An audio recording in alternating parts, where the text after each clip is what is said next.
మరి అనాహత లోపాలుంటే, అనాహత చక్రం హార్ట్ చక్రాలో లోపాలుంటే ఎట్లా? ఇది ఎయిర్ ఎలిమెంట్ అని చెప్పాను నేను. వాయుతత్వానికి సంబంధించింది. ప్రేమ ఉండదు, క్షమ ఉండదు, అందరి సంబంధాలతో తను ఒంటరివాడినని ఫీల్ అవుతాడు, దయ ఉండదు, కనికరం ఉండదు, సహనము కూడా ఉండదు ఏ పని చేద్దామన్నా. అప్పుడు మీరు అందరూ అంటుంటారు ఎందుకే వీడిట్లున్నాడు అని. అది ఈ లక్షణాలు. గుండె సమస్యలు ఉంటాయి, ఊపిరితిత్తుల సమస్యలు ఉంటాయి. థైమస్ అనే గ్రంథి అతనికి పనిచేయదు. ఎడమ చేయి భుజాలు, ఎడమవైపు భుజాలు, వెన్ను నొప్పి నిరంతరం అతనికి ఉంటాయి. ప్రేమను స్వీకరించలేడు, ఇచ్చినా కూడా తను ఇవ్వలేడు, ఇచ్చినా కూడా పొందలేడు. శత్రుభయం నిరంతరం అతన్ని వెంటాడుతూ ఉంటుంది.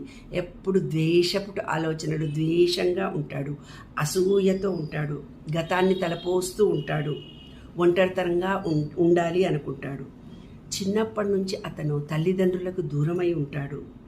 భక్తి కూడా తక్కువగా ఉంటుంది. అతను అందరిలో నేను ఒంటరివాడిననే భావన అతనిలో నిరంతరం వెంటాడుతూ ఉంటుంది. ఇవి అనాహత చక్రంలోని లోపాలు. ఇవి సర్దిద్దుకునే మార్గాలు నెక్స్ట్ చెప్తాను.